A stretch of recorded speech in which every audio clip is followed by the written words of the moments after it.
இன்றைய நாள் பிப்ரவரி மாதம் 6ஆம் தேதி 2021ஆம் ஆண்டிலே இருக்கின்றோம். இந்த மதிய வேளையிலே உங்கள் அனைவரையும் சந்திப்பதிலே மிக்க மகிழ்ச்சி. என்னுடன் எழுத்தாளர், ஆய்வாளர், புதிய சிந்தனையாளர், எந்த தலைப்பிலும் உடனுக்குடன் பேசவல்ல பல விருதுகளின் சொந்தக்காரனான திரு எஸ். குருபாதம் ஐயா அவர்கள் இணைந்து கொள்ள போன்றார். அவருக்கு வணக்கம் சொல்லி அவரை இணைத்துக் கொள்வோம். வணக்கம் குருபாதம் ஐயா. வணக்கம் தம்பி நடா ஜெயராஜ் அவர்களே. வணக்கம் உலகவாழ் கீதவாணின் நேயர்களே. அண்மையில கலிபோர்னியாவில் எத்தனையோ 3000 ஏக்கர் கிட்ட நினைக்கிறேன் அப்படியே காடு எரிஞ்சு அழிஞ்சது. நாங்கள் எல்லோரும் அதை தொலைக்காட்சியில பார்த்த நாங்க ஒவ்வொரு ஆஸ்திரேலியால ஏரியும் வருடம் இந்த மழைக்காடுகள், மிகப்பெரிய காடுகள் எரிந்து நாசமாகின்றன. இந்த காடுகள் எரிந்து நாசமாவதனால், அழிவதனால் அதில் அங்கு வாழும் விலங்கினங்கள், பறவை இனங்கள், ஊர்வன எல்லாம் அதுக்குள்ள இடிஞ்சு அழிகின்றது, இறந்து போகின்றன.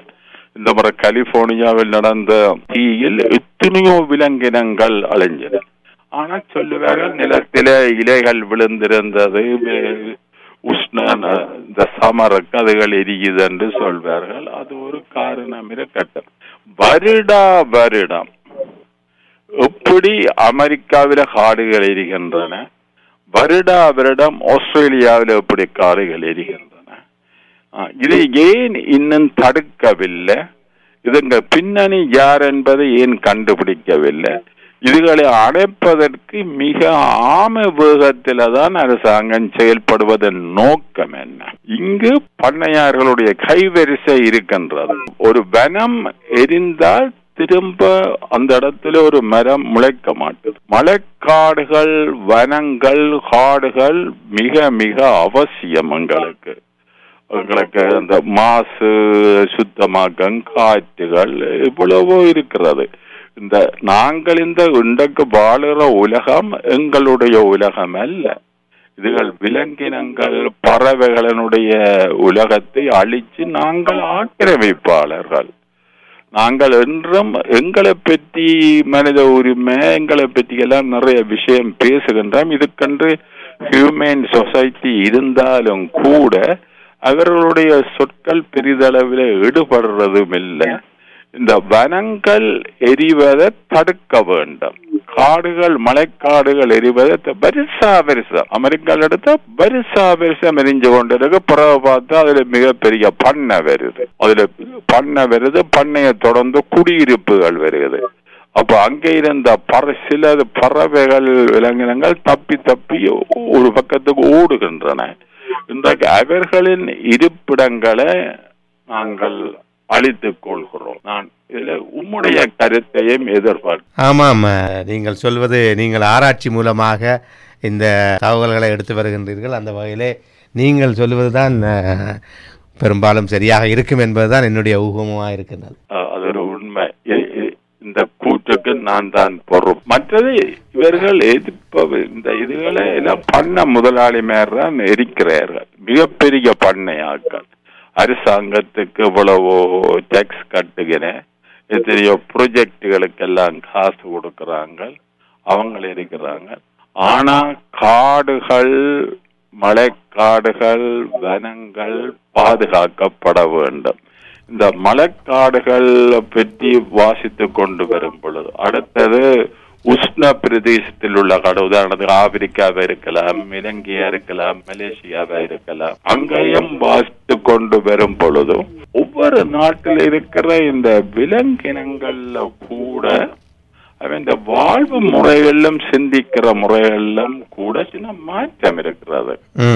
உதாரணத்துக்கு பேரும் இலங்கை போன்ற உஷ்ணவலய நாடுகளிலே, இலங்கையா இருக்கலாம், ஆப்பிரிக்காவா இருக்கலாம், மெக்சிகோவா இருக்கலாம், அங்க உள்ள இந்த மிருகங்கள், விலங்கினங்களுடைய அவர்கள் நித்திர தூங்கும் பொழுது அவர்களுடைய இருதய துடிப்பு, சுவாச நிலை, அவன் சுறுசுறுப்பு எல்லாம் கீழ் மட்டத்துக்கு போகிறது. அப்ப இலங்கை போன்ற, ஆப்பிரிக்கா போன்ற நாடுகளை வேட்டக்காரர் அந்த அந்த நேரத்தை பயன்படுத்தி விலங்கினங்களை வேட்டையாடுகிறார்கள். அது ஒரு அப்பாவித்தனமா இருக்கிற நேரத்தில, உறங்குற நேரத்தில இவர்கள் வேட்டக்காரர் தங்களை கைவரிசையை காட்டுகிறார்கள். நாங்கள் இதுக்குள்ள பல விலங்கினங்களை பற்றி பேசலாம். ஒவ்வொரு நாடுகள்ல இருக்கிற பல பல விலங்கினங்களை பேசலாம். ஆனால் அவைகள் பலதுகள் எங்களுக்கு தெரியாதவ, எங்களுக்கு இதுக்கு முன்னம் கேள்விப்படாதவ. ஆனா அவையின் வாழ்வு முறைகள் மிக அதிசயமாயிருக்கு. இதே நேரத்தில் இந்த உஷ்ணவலய நாடுகளில் இருக்கிற மரங்கள், அடுத்தது சதா மழை உள்ள காலம், வெதுப்பு நிலங்கள்ல உள்ள காடுகள், அவர்களுக்கு அந்த ஈரழிப்பு தன்மைகள் எல்லாம் அவர்களுக்கு இருக்கின்றது.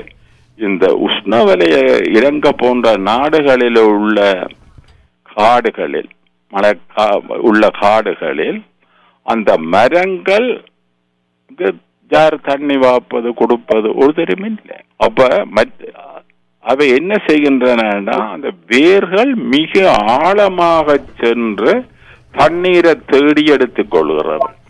இதுக்காகத்தான் முன்னாம் கல்யாணம் நடந்தான், ஒரு மரத்தை நடுங்கோ, ஒரு மரத்தை வளருங்கோ என்று சொல்வது முன்னம் இருந்தது. கன்னிக்கால் நடுவது.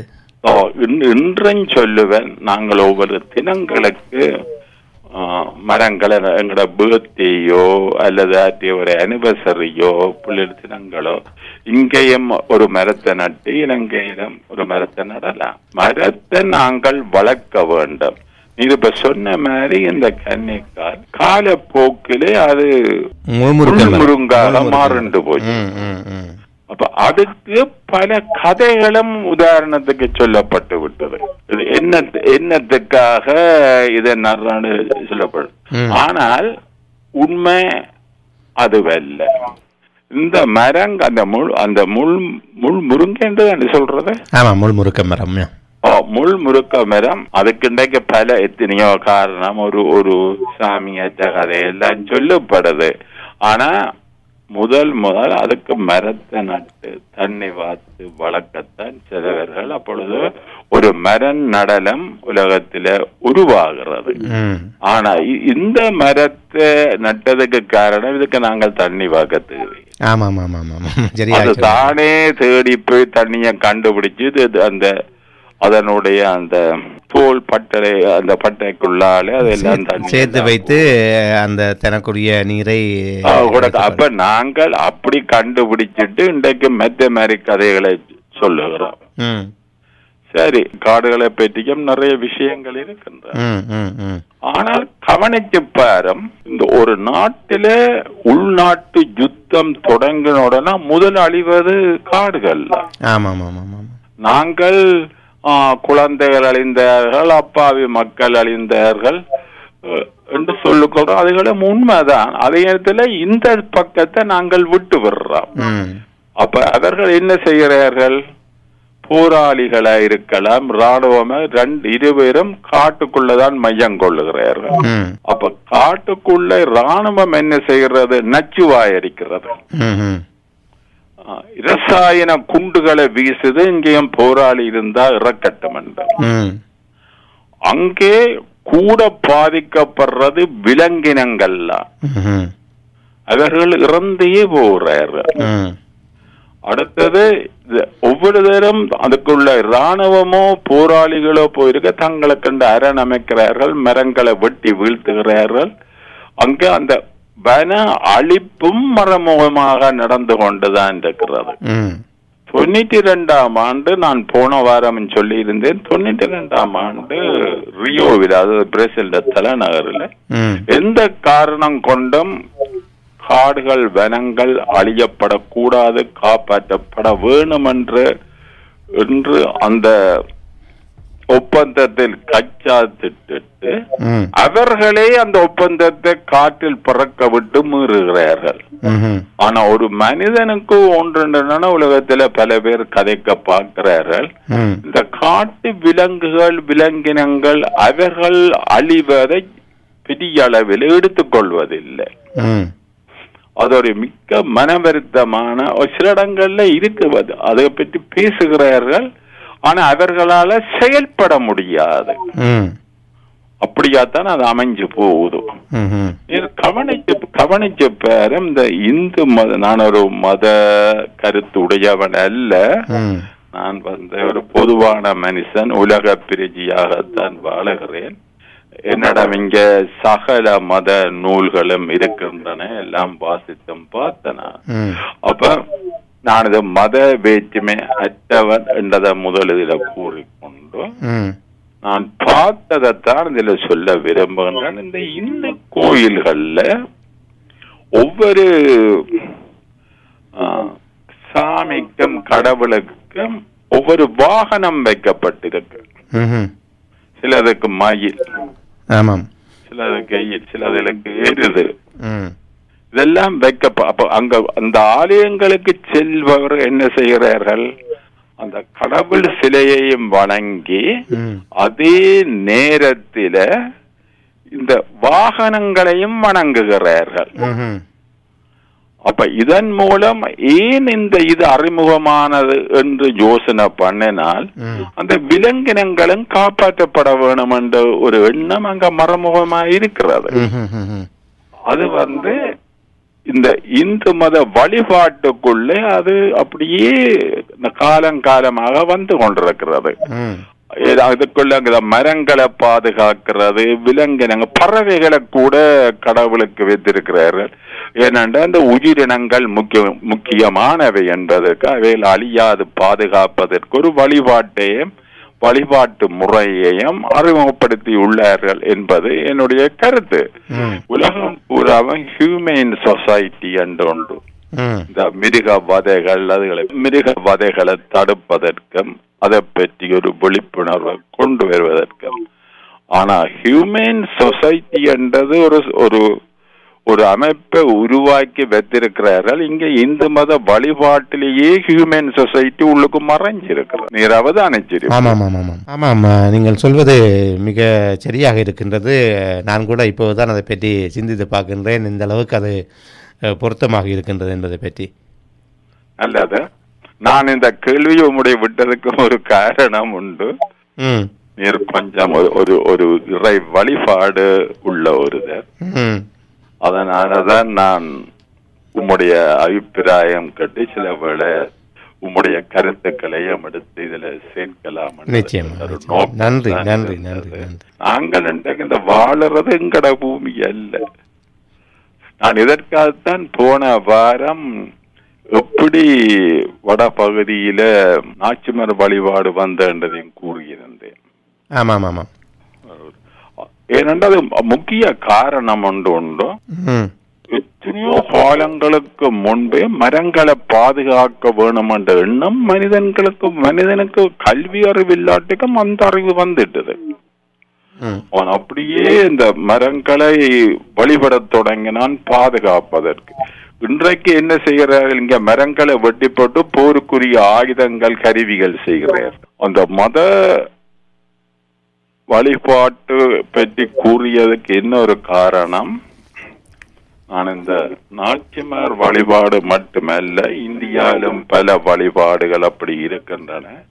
இந்த நாச்சியார் வழிபாட்டை பற்றி பேராதன பல்கலைக்கழகத்தில் முன்னாள் பேராசிரியரும் தமிழ்துறை தலைவரும் மிக மிக புகழ் வாய்ந்த பல்கலைக்கழகத்தின் தமிழ்துறை தலைவராக இருந்த கணவதி பிள்ளை அவர்கள் ஒரு நூல் எழுதியிருந்தவர். அந்த நூலில பல விஷயங்கள் அவர் குறிப்பிடுகின்றார்.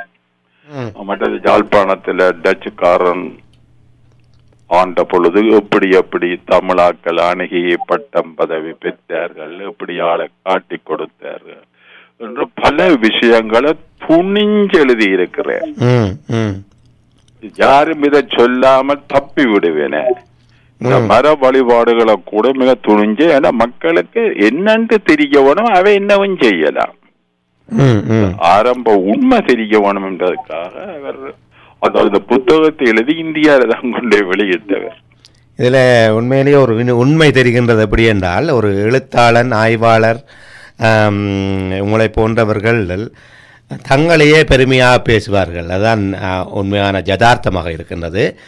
ஆனால் நீங்கள் சற்று வித்தியாசமாக இன்னும் ஒருவருக்கு அந்த சந்தர்ப்பத்தை கொடுத்து அவரை மிகப்படுத்தி பேசுவது மிக ஒரு சந்தோஷத்துக்குரிய விடயம். இந்த எழுத்துத்துறை இந்த வகையிலே உங்கள் மூலமாக வளர்ச்சி பெறுகின்றது என்பதை நினைக்கும் போது சந்தோஷமாக இருக்கின்றது. அருமையான ஒரு கருத்தை குறிப்பிட்டிருந்தேன். நானும் என்னுடைய அனுபவங்கள்ல பார்த்திருக்கிறேன். நான் வந்த புத்தகம் வெளியிடக்க சிலருடைய புத்தகங்கள் கருத்துக்களை என்னுடைய நூலில குறிப்பிட்டிருக்கின்றேன். அப்பொழுதுதான் எனக்கு பப்ளிஷர் சொன்னார், ஒரு தரம் இதுகள் சொல்றதில்லை, எல்லாரும் தங்கட கருத்து மாதிரி சொல்லுகிறேன். ஆனா நான் சொன்னேன், ஒரு அறிவியல் திருட்டு செய்யக்கூடாது. இன்னொருவர் கஷ்டப்பட்டு சேகரிச்சு தானா ரிசர்ச் பண்ணின ஒரு ஆதாரங்களை நாங்கள் மறைக்க கூடாது, எங்கட மாதிரி காட்டக்கூடாது. இன்றைக்கு இந்த உலகத்துல பார்த்தா தெரியும், வருகிற ஆன்மீக பேச்சாளர்கள எல்லோரும் தங்கட இது மாதிரி தான் பேசுவார்கள். எந்த நூல்ல இருந்து வந்து மற்றவர்களை மேற்கோள் காட்டுவதில்லை. அவர்கள் ஒரு 2 வசனத்தை வச்சு பந்தாடி போட்டு போயிடுவார்கள். எனக்கு இந்தியாவில எனக்கு பலர் சொல்லி இருக்கிறேன், இலங்கையிலும் சொல்லி இருக்கிறேன், பப்ளிஷர் சொல்லி இருக்கிறேன், பேப்பர்காரர் சொல்லி இருக்கிறேன். நீங்கள் இன்னொரு எழுத்தாளர் ஆய்வாளரையும் உங்களோட கூறுற ஒரு பழக்கம் நீங்கள் வச்சிருக்கிறீங்க. அது யாரோ ஒரு ஆள் என்னுடைய ஒரு நூல் அணிந்துரையிலும் அதை குறிப்பிட்டிருந்தவர். ஆமாம், நான் ஒரு ஊடகவியலாளன் என்ற வகையிலே இதுவரையிலேயும் பார்த்த அளவுக்கு எல்லோருமே அப்படித்தான் இருந்திருக்கின்றார்கள். பொதுவாக பார்த்தால் அப்படி இருக்கும்போது நீங்கள் சற்று வித்தியாசமாக அவருக்கு இங்கே ஒரு விளம்பரத்தை சேர்ப்பதாகவும் அவருக்கு ஒரு மிகப்படுத்தும் நிலையிலே அவரை பேசுவதாகவும் இருக்கும்போது சந்தோஷமாக இருந்தது. அதைத்தான் குறிப்பிட்டிருந்தேன். அவர் இறந்துட்டார். அவர் ஒரு இலங்கையில மிக புகழ் பூத்த ஒரு பேராசிரியர். சரி, நாங்கள் இப்பொழுது நான் இதில் சற்று ஒரு வித்தியாசமான ஒரு தலைப்பை இப்ப இதில் எடுக்க விரும்பும். பல விலங்கினங்களை பற்றி பேசிக்கொண்டு வரக்க எங்களுக்குள்ள இருக்கும் இந்த யானையை பற்றி பேசினா என்னன்னு யோசிச்சேன். எங்களுக்குள்ள இருக்கும் யானையை பற்றி அதாவது மன்னிச்சு கொள்ள வேணும். அதாவது நாங்கள் அறிந்த எங்கட பிரதேசங்கள்ல வாழுகிற யானை. நீர் என்ன சரியான இடத்துல என்ன நேர் திருத்தி இருக்கிறீர். அப்ப சில இடங்கள்ல அவசியம் இந்த தேர் இழுத்துட்டு போயக்க அந்த தேரை நேராக்குவதற்கு சரியா முன்னுக்கு கொடுத்துருந்த ஒரு கட்டை குச்சி மாதிரி போட்டு வருவார். அந்த பெரிய தேரை அந்த சின்ன கட்டை தான் ஒழுங்குபடுத்துது. நாங்கள் வெளியில 2 தேரை எழுப்பின ஒரு கடவுள், ஆனா அந்த கட்டை தான் அங்க காப்பாற்றி கொண்டு வருகிறது. அதே அந்த கட்டையின் வேலையை இப்பொழுது எனக்கு நீர் செய்திருக்கிறேன். நன்றி நன்றி நன்றி நன்றி. எங்களுக்குள்ள யானை அதுக்கு வேறு ஒரு கருத்துப்பட வந்துவிடும் என்பதில் நீர் மிக அவதானமாக இருந்திருக்கு.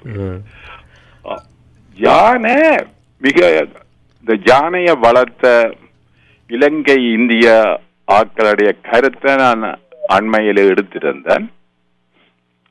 அவர்கள் முதல் இந்த யானையை பார்த்ததும் யானைக்கு கிட்ட போற ஒரு எண்ணம் அவைக்கு வந்திருக்கிறது. கையில் எந்த ஆயுதமும் இல்லை.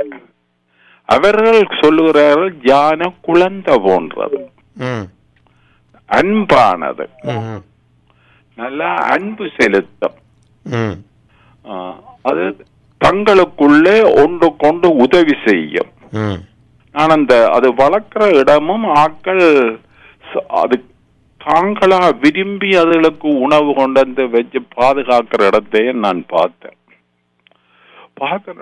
ஆச்சரியப்பட அவர்கள கையில எந்த ஒரு ஆயுதமும் இல்லாமலே முதல் சந்திச்சிருக்கிறார்கள். அவர்கள் சொல்லுகிறார்கள், இந்த யானைக்கு மனிதன் என்ன நினைக்கிறான் என்பது இந்த யானைக்கு தெரியும் என்று சொல்லுகிறார். தங்களுடைய அனுபவத்தை பங்கிடுறார்கள். மற்றது அங்கேயில இருந்து அவர்கள் கூடி கதைக்கு மகிழ்வார்கள் என்று. மற்றது சில வேளைகளில அந்த இடத்திலே உணவில்லை என்றால் தூர போய்விடுவார்கள். தூர போய் தங்களுக்கு வேண்டிய அந்த உணவுகளை உண்ட பின்பு தாங்கள் எங்க இடத்துல முதல்ல பராமரிக்கப்பட்டதோ ஒவ்வொரு நாளும் மாலை பொழுதோ அங்க வருவீரியா வந்து தாங்கள் அந்த இடத்துல இல்லையண்டா அந்த யானைகள் பதைச்சு போமா வந்து பார்க்குவோம். அங்க இருக்க தாங்கள் முதல் இருந்து வளர்ந்த அந்த இடத்து எல்லா மரங்களையும் தும்பி கையால தொட்டு எடுப்போம். இது அன்றாட காட்சி என்று சொல்றார்கள். மற்றது அவர்கள் அந்த யானை ஒன்று குட்டி ஈன போதென்றா அது ஒரு வகையான ஒரு சத்தத்தை எழுப்புகிறது. உடனே எங்க யானைகள் கூட்டம் நின்றாலும் உடனே அந்த ஸ்பாட்டுக்கு வருகிறேன் அவைக்கு அது என்ன பொருள் என்று தெரியும். இந்த தாய் யானை குட்டி போட்டு கொண்டிருக்க அவர்கள் மற்ற பக்கம் திரும்பி தங்களோட பிற்பக்கத்தை இந்த குட்டி போடுற யானையை காட்டிக்கொண்டு முற்பக்கத்தால எல்லாரும் வட்டமா நின்று அதுக்கிட்ட ஏதாவது விலங்கினங்கள் வருமா தீமை இருக்குதான்றத ஸ்கேன் பண்ணபடியே நிற்பார்களா.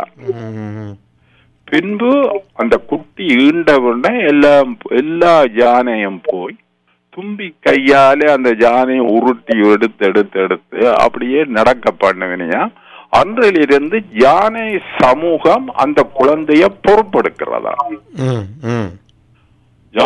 அடுத்தது இந்த யானைகள் தங்களுக்குள்ள ஒருவர் இறந்து போனால் துக்கம் அனுஷ்டிக்கின்றன. அவர்களுக்கு போய் உதவி செய்கின்றன. இதுல அவைந்த கருத்தை நான் இதுல சொல்லிக் கொண்டு வாரேன். தங்களோட நீண்ட கால அனுபவங்களை சொல்லுகிறார்கள். நான் அவைகிட்ட இருந்து கிரகிச்சதை நான் இதுல மக்களுடன் பகிர்ந்து கொள்கிறேன். எனக்கும் சிலதுகள் ஆச்சரியமாக இருந்தது. ஆமாம், நிச்சயமாக மிகப்பெரிய ஆச்சரியமான விடயங்கள் இப்போது நீங்கள் சொல்லிக்கொண்டு வருகிற விடயங்களை பார்க்கும் போது.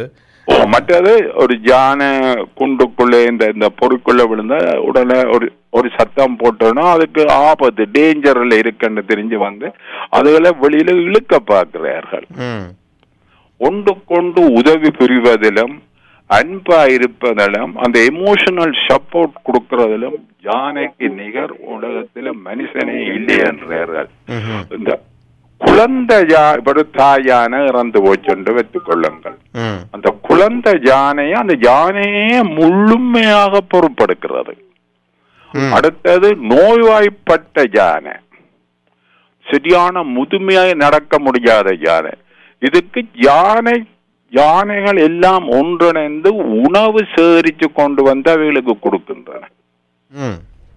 கவனிச்சு பேரும் எவ்வளவு ஆச்சரியமா இருந்தது. அவ்வளவு யானைகளும் வந்து அவைகளுக்கு உணவு கொடுத்து பராமரிக்கிறார்கள். மற்றது ஒன்றையோடு ஒன்று தங்களுடைய அன்பை தெரிவிக்கும் பொழுது தும்பிக்கையை 2 யானைகளும் தங்களோட தும்பிக்கைகளினால் அப்படியே சுத்தி தும்பிக்கையால இன்னொரு யானையோட தும்பிக்கையை தொட்டு தங்களோட அன்பையும் ஆதரவையும் தெரிவிக்கிறார்கள். இதுல குட்டி யானை பெண் யானை குட்டியா இருந்தால் தொடர்ந்து தாயுடனே இருக்கும். ஆண் யானை 5 வயது வரை மெல்ல பிரிஞ்சு போயிடும். பாரும் இந்த யானைகளினுடைய வாழ்வு முறை எப்படி அமைகிறது. மற்றது ஞாபக சக்தி கூடினத, மற்றது அவர்களுக்கு கேட்கும் திறன் எல்லாம் கூட. நான் பேங்காக்ல இந்த முறை அந்த சுனாமி தாக்குதலின் போது உலகத்துல தப்பிறது அனைத்தும் விலங்கினங்கள் கேட்கும் சக்தி எங்களுக்கு கிட்ட வந்தவரதான் ஒன்று கேட்கும். அதற்கு கேட்கும் சக்தி அதிகம். பேங்காக்கில் ஒரு ஆஸ்திரேலியா ஒரு சுற்றுலாக்காரன் தன்னுடைய ஒரு சின்ன பிள்ளைய யானைக்கு மேலே இருத்தி போட்டு யானை பாகனன் அதுக்கு விளையாட்டு காட்டி கொண்டிருந்தவன் இருந்தா போல யானை சின்ன பையனோட குழந்தையோட ஓடி விட்டது. பின்னால கலைச்சு கொண்டு போனா அது ஒரு இவைகளும் இந்த சூறாவளிக்குள்ள அகப்பட்டு போனாரு. அதை கொண்டு ஒரு உயர உயரமான இடத்துல வச்சிருந்தா அந்த பிள்ளை அதன் தோல்லை அப்படியே இருக்கு. பிள்ளைய காப்பாற்றினது. அப்புறம் இவைகளும் பெற்றோர்ல ஒரு ஆள் இறந்து யாரோ ஒரு ஆள் இருந்து அப்புறம் அந்த அங்க ஒரு ஒரு மண்டபம் அமைத்திருந்தவர்கள் யார் யார் என்று தெரியும் அங்க போய் பெற்றுக் கொண்டவர். அந்த விலங்கினங்களுக்கு பல சக்திகள் உண்டு. இப்ப நாயை கவனிச்ச பேரம் உங்களோட வீடு இருந்தா போல ஏதோ ஒரு பக்கத்தை பார்த்து அப்படியே சத்தம் ஓடும் குறைக்கும். ஏன்னா அதுக்கு அங்க ஒரு நடமாட்டம் உண்டு. ஒரு பரிச்சயம் இல்லாத நடமாட்டத்தை அந்த நாய் உணர்கிறது. எங்களுக்கு முதலே அது உணர்ந்து விடுகிறது. அடுத்து இந்த இப்ப ஜானையும் இந்த ஜானைய கம்போடியாவில வேலைக்கு பயன்படுது. பெரிய மர குத்திகளை இழுக்கிறதுக்கும் மரங்களை முறிக்கவும் பயன்படுத்துறார்கள். ஆனா இன்றைக்கு மிஷினரி விஞ்ஞானம் வளர்ந்த காலத்துல அப்படி பாவிக்கிறார்கள். அது ஒரு மிருகத்துக்குரிய ஒரு கொடுமையாகத்தான் நான் பார்க்கின்றேன். மிருகவதையாக பார்க்க வேண்டும். மிருகவதையாகத்தான் நான் அதை பார்க்கின்றேன். அந்த இடத்திலே அதுகள் அப்படி செய்ய நாங்கள் விலங்கினங்களை மதிக்க வேணும். அதுகளுக்கு ரெஸ்பெக்ட் கொடுக்க வேணும். அதுகளை நாங்கள் மீறின ஒன்றாக இருக்க கூடாது.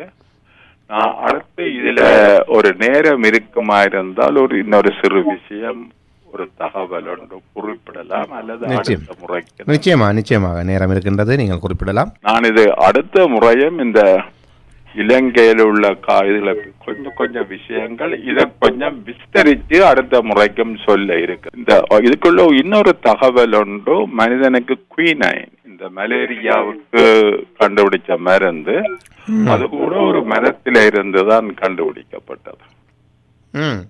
ஓம் அது என்ன மரம்? அந்த மரத்தின் பெயர் உச்சரிக்க கஷ்டமா இருக்கிறது. ஒரு மரத்தில இருந்து நிறைய மரங்கள் மூலிகைகள் எல்லாம் இந்த வனங்காடுகளுக்குள்ளே உண்டு. அவர்கள் எங்களுக்கு நிறைய மருந்துகள் தருகிறார்கள். நிறைய மருந்துகள் இந்த குயினைன் மருந்து அங்கே இருந்து எடுக்கப்பட்ட ஒன்றுதான்.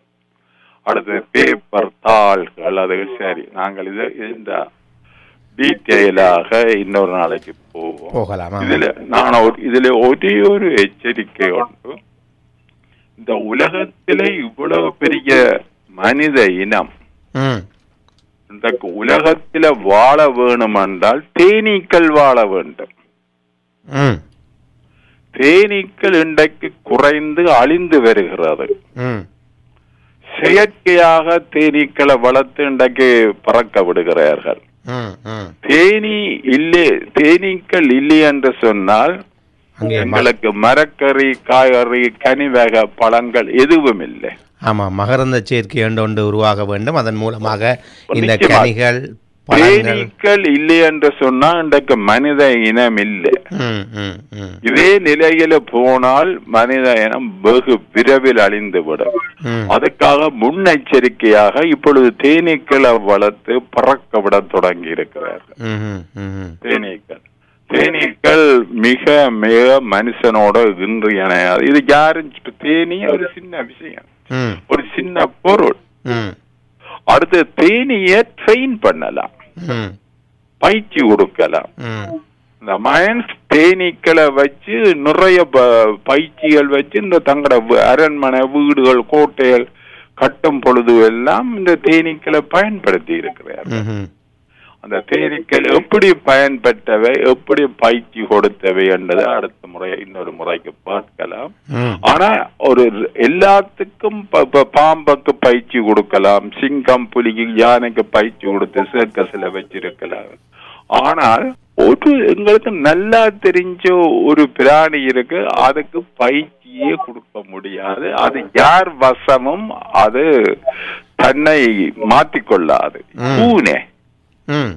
பூனைக்கு நாய ட்ரெயின் பண்ணலாம், பூனைய ட்ரெயின் பண்ணவே இயலாது, பயிற்சி கொடுக்க இயலாது பூனைக்கு. கவனிச்ச பாரு, வெங்காயம் இந்த விலங்கினங்கள் எல்லாம் வச்சு சர்க்கஸ்ல வரும், பூனைய காண மாட்டோம். மற்றது பூனை தான் இறக்க இறக்க போறோம்னு அறிஞ்சோன்னா வீட்டை விட்டு விளக்கிட்டு போயிடும். கண்ணுக்கு தெரியாத ஒரு இடத்துல போய் இறந்து கிடக்கும். நீங்க பூனை இறந்ததை கண்டே இருக்க மாட்டேன். நாய் தான் வளர்த்த இடத்துல இறக்காமல் கொஞ்சம் சற்று தூர போய்தான் ஊரில் இறக்கும். இங்க எல்லாம் சுத்தி மூடி எல்லாம் இருப்பதனால தான் வளமையா உட்கார்ந்து இருக்கிற இடத்தை விட கொஞ்சம் சற்று விளத்தித்தான் போய் இறந்திருக்கும். அவைகளுக்கு இந்த நுண்ணறிவுகள் மிக அதிகமாக இருக்கின்றது, அவைகளுக்கு இருக்கின்றன. அடுத்த காகத்தையும் யாரும் ட்ரெயின் பண்ண இயலாது, காகத்தையும் தன் வசப்படுத்த இயலாது, பூனைய தன் வசப்படுத்த இயலாது. இதே மாதிரி பல விலங்கினங்களும் பறவைகளும் உண்டு. ஆனால் அது நான் எங்களுக்கு தெரிந்ததுகளைத்தான், தெரிந்த விலங்கினங்கள் பறவைகளைத்தான் நான் இதுல பேச முடியும். வியக்கத்தக்க சில விடயங்கள் இருக்கின்றன. அது இந்த பறவை இனங்களை பற்றி தான். பறவை விலங்கினங்கள், காடுகள், வனங்கள், அந்த அந்த உலகத்தை அறிய அறிய நாங்கள் ஏதோ ஒரு புதிய நாட்டுக்குள்ள, புதிய பிரதேசத்துக்குள்ள போறது போல என்றும் நாங்கள் எங்களை சுற்றித்தான் யோசிச்சு கொண்டிருக்கிறோம். மனிதன் தான் வாழும் பிரதேசங்களைத்தான் யோசிச்சு கொண்டிருக்கிறான். இந்த வனங்கள், காடுகள், மலைக்காடுகள், இந்த அமேசான்ல இருக்கிறோம் அந்த காடு, பெருவிலிருந்து பெறுதா, அங்க இருக்கிற விலங்கினங்களோட வாழ்வு முறைகள் ஒன்று கொண்டு ஒற்றுமையா இருப்பது எங்களுக்கு வியக்கத்தக்க பல தகவல்கள் அங்கே இருக்கின்றன. அடுத்த வாரம் நான் இதுகின்ற இன்னொரு பகுதிக்கு செல்ல விரும்புகின்றேன். இப்பொழுது என்னுடைய உரையை முடித்துக் கொள்கிறேன். அடுத்து நல்ல ஒரு விஷயத்துடன் உங்களை சந்திக்கும் வரை, இதுவரை தம்பி நடா ஜெயராஜ் அவர்களும் அங்க தொகுத்தது மட்டுமல்ல, என்னையும் உன்னிப்பாக கண்காணிச்சு கவனிச்சு கொண்டிருக்கிறார் இருந்து எனக்கு இடக்கிட எனக்கும் அந்த குச்சி அந்த கட்டை தேருக்கு கட்டைய போட்டு ஒழுங்குபடுத்துவது போல் நான் எனக்கும் இடக்கிட விரத போட்டுக் கொள்வது எனக்கு ஒரு சந்தோஷமா இருக்கிறது. மற்றது என்னுடைய பேச்சும் மேலும் மேலும் சிறப்பாக நான் இருந்த நான் ஒரு கருத்து மனதில் என்னென்ன வருதோ அதை சொல்லிக் கொண்டிருப்பேன். அவர் ஒரு ஊடகவியலாளர், கண்டபடி கருத்தை சொல்ல முடியாது. ஆமாம், இவ்வளவு நேரமும் உங்களுடைய பொன்னான நேரத்தை இந்த கலையகத்துக்காக ஒதுக்கி எங்களுடைய நேயர்களுக்கு நிறைய விடயங்கள், கடந்த வாரம் நாங்கள் இந்த மரங்கள் பற்றிய பலனும் மரத்துக்கும் மனிதனுக்கும் இடையே உள்ள ஒற்றுமை பற்றியும் நிறைய விடயங்களை பார்த்திருந்தோம். அதே போல் இந்த வாரம் நாங்கள் விலங்குகளை பற்றி பார்த்திருக்கின்றோம். தொடர்ச்சியாக பறவைகளை பற்றி சில விடயங்களை குறிப்பிட்டிருந்தீர்கள். இன்னும் பல விடயங்களை தொடர்ந்து குறிப்பிடுவதாக கூறியிருக்கின்றீர்கள். இது எல்லாத்தையும் ஆவலாக கேட்பதற்கு இருக்கும் எங்களுடைய நேயர்களுக்கு ஆவலை ஊட்டி இருக்கின்றீர்கள். அவர்கள் வானொலிக்கு அருகாமையில் இருந்து இதை எதிர்பார்த்த வண்ணம் இருப்பார்கள் வார வாரமும் என்று குறிப்பிட்டு உங்களுடைய பொன்னான நேரத்துக்கு நன்றியை கூறி இந்த நிகழ்ச்சியிலிருந்து இப்போது விடைபெற்றுக் கொள்கின்றேன். இன்னும் ஒரு நிகழ்ச்சியிலே நாங்கள் இணைந்து கொள்வோம். நன்றி, வணக்கம். நன்றி, வணக்கம். நேரில் கேட்டுக்கொண்டிருப்பது உலக தமிழ் வானொலி கீதவாணி. கீதவாணியிலே இயற்கை இயல் போன்ற நிகழ்ச்சியுடன் இணைந்திருந்தீர்கள். இந்த நிகழ்ச்சி வாரம் சனிக்கிழமை மதிய வேளையிலே வானொலிக்கு வருகின்றது. இந்த நிகழ்ச்சியில் என்னுடன் எழுத்தாளர், ஆய்வாளர், புதிய சிந்தனையாளர், எந்த தலைப்பிலும் உடனுக்குடன் பேசவல்ல திரு எஸ். குருபாதம் ஐயா அவர்கள் இணைந்திருந்தார். அவர் சாகித்ய மண்டல விருதிலிருந்து பல விருதுகளை இந்தியா, இலங்கையிலே பெற்றவர். அவருடைய எழுத்து திறமையின் மூலமாக எல்லாரையும் கவர்ந்திருக்கக்கூடிய ஒருவர். இன்னும் ஒரு எழுத்தாளரை தன்னுடைய மனதார பாராட்டி அவர்களுக்கு முன்னுரிமை வழங்கும் நல்ல ஒரு குணம் படைத்தவர். அவர் தொடர்ந்து இன்னும் பல புத்தகங்களை எழுத வேண்டும். அது எல்லாத்துக்கும் அந்த எல்லாம் வல்ல இறைவன் அவருக்கு ஆசியை கொடுக்க வேண்டும் என்று எல்லாம் வல்ல இறைவனை வேண்டி இதுவரை நேரமும் இந்த நிகழ்ச்சியை அவரோடு கேட்டுக்கொண்டிருந்த உங்கள் அனைவருக்கும் நன்றியை கூறி இந்த நிகழ்ச்சியிலிருந்து இப்போது விடைபெற்றுக் கொள்கின்றேன். நன்றி, வணக்கம்.